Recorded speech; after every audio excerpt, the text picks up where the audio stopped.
Good morning students, class 9th।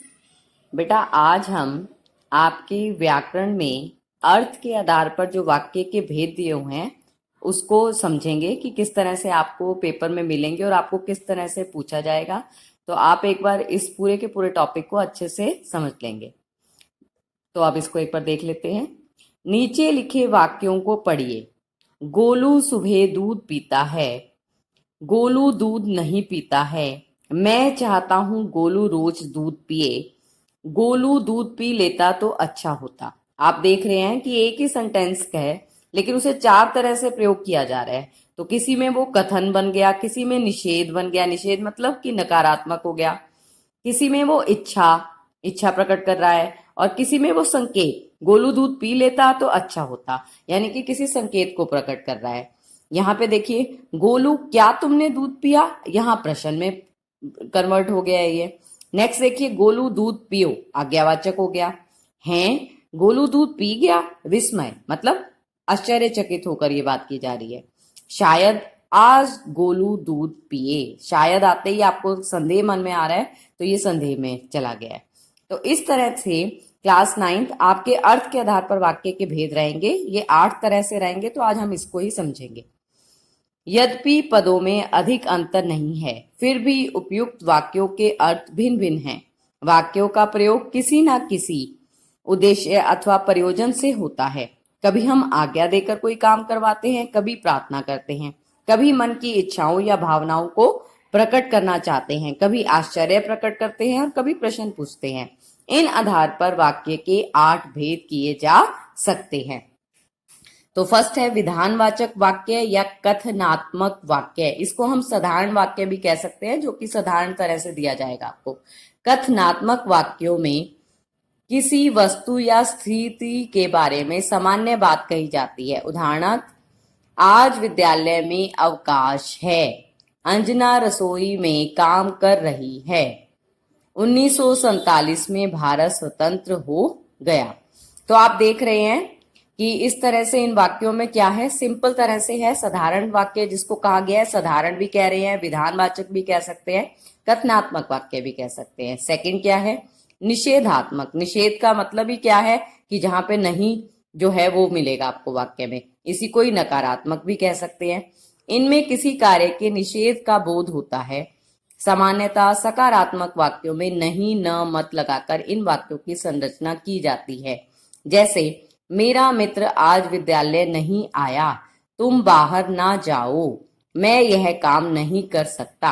अब पहला था हमारा विधानवाचक, सेकंड हो गया निषेधात्मक वाक्य। इसके अलावा हिंदी में नकारात्मक वाक्य और कई तरीकों से बनाए जाते हैं। जैसे, मैं थोड़े ही डरता हूं उनसे, मतलब नहीं डरता। अब क्या करेगा, वह तुम्हारा काम, मतलब नहीं करेगा। यानी कि आपको इन वाक्यों को जब आप पढ़ेंगे या सुनेंगे तो आपको नहीं जो है वो किसी ना किसी सेंस में क्लियर हो रहा है कि वो नकारात्मक तो जो है उस चीज को प्रकट कर रहा है। मैं तो अब यह काम करने से रहा, मतलब नहीं करूंगा। अब वह कहाँ मिलेगी, मतलब नहीं मिलेगी। अब तुम मुझे क्यों पूछोगे, मतलब नहीं पूछोगे। तो इस तरह से जो नकारात्मक है वो आपको सेंस भी कई बार क्लियर करेगी कि वो क्या कौन सा वाक्य है। थर्ड, आज्ञार्थक। आज्ञार्थक देखते ही हमें समझ आ रहा है कि जहां पे आज्ञा दी जा रही है। इस वाक्य द्वारा किसी व्यक्ति को आदेश, आज्ञा या निर्देश देकर काम करवाया जाता है। जैसे, सौरभ को बुलाओ, यह पत्र लेटर बॉक्स में डाल देना, यहां शोर मत करो। क्या हो गया, ये आज्ञा है। आज्ञार्थक वाक्य या विधिवाचक भी जो है इसको आप कह सकते हैं। नेक्स्ट देखिए, विस्मयादि बोधक या मनोवेगात्मक वाक्य। इस प्रकार के वाक्यों में वक्ता के वाणी से विस्मय, इच्छा, संदेह, घृणा, हर्ष आदि का बोध होता है। जैसे, आहा कितना सुंदर पुष्प है, शायद आज धूप हो, ईश्वर आपकी यात्रा मंगलमय करे, छी कितना गंदा स्थान है। तो क्या हो गया, विस्मयादिवाचक। तो इसमें आप किसी भी तरह से कह सकते हैं, जैसे घृणा और हर्ष मतलब खुशी का भी भाव प्रकट हो रहा है, तो इस तरह से आपके विस्मय वाले जो होंगे वो वाक्य रहेंगे। नेक्स्ट देखिए, प्रश्नवाचक। प्रश्नवाचक को पढ़ते ही हमें पता चल गया कि जहां पे क्वेश्चन की फॉर्म में मिलेगा और लास्ट में आपको इंटेरोगेटिव यानी कि प्रश्नवाचक का चिन्ह भी मिलेगा। प्रश्न पूछने की सूचना मिलती है। जैसे क्या तुम मुझे फोन करोगे, तुम कब घर जा रहे हो, भावना क्या कर रही है। अन्य प्रश्नवाचक वाक्यों में प्रश्नवाचक शब्द वाक्य के बीच में आता है। जैसे आप लोग यहाँ से कब जा रहे हैं, आपको किससे मिलना है, वे लोग कहाँ रहते हैं। सभी प्रश्नवाचक वाक्यों के अंत में प्रश्नवाचक चिन्ह अनिवार्य रूप से लगाया जाता है। संकेतवाचक वाक्य, इसमें एक बात या कार्य का होना या ना होना किसी दूसरी बात या कार्य के होने या ना होने पर निर्भर करता है। जैसे तुम चलो तो मैं भी चलूं, तुम हटो तो मुझे जगह मिले। संकेत दिया जा रहा है, मतलब एक चीज पे दूसरी चीज आधारित हो रही है। यदि वर्षा होती तो फसल होती, संकेत मिल गया कि अगर वर्षा होगी तो फसल अच्छी होगी। यदि तुम परिश्रम करते तो उत्तीर्ण हो जाते, उत्तीर्ण मतलब सफल हो जाते, पास हो जाते। तो ये क्या है, संकेत दे रहे हैं, एक वाक्य पे दूसरा डिपेंड भी हो रहा है। इच्छावाचक वाक्य, इसमें किसी प्रकार की इच्छा या शुभ कामना का बोध होता है। इच्छा जो है तो आप आशीर्वाद के उसमें भी कह सकते हैं कि आशीर्वाद स्वरूप भी हो सकता है। तुम्हारा मंगल हो, सभी सुखी रहें, 100 वर्षों तक जियो।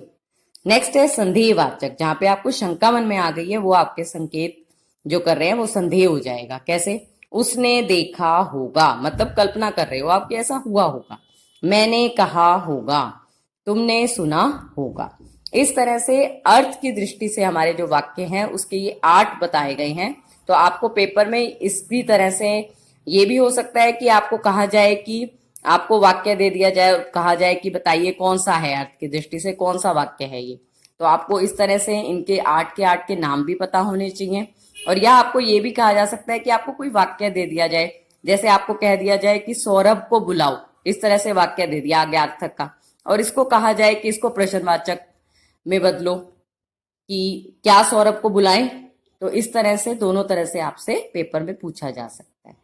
तो आप इसको अच्छे से अपनी नोटबुक में भी राइट कर लेंगे और इसको अच्छे से समझ भी लेंगे और इसका अभ्यास भी अपनी पुस्तक से कर लेंगे।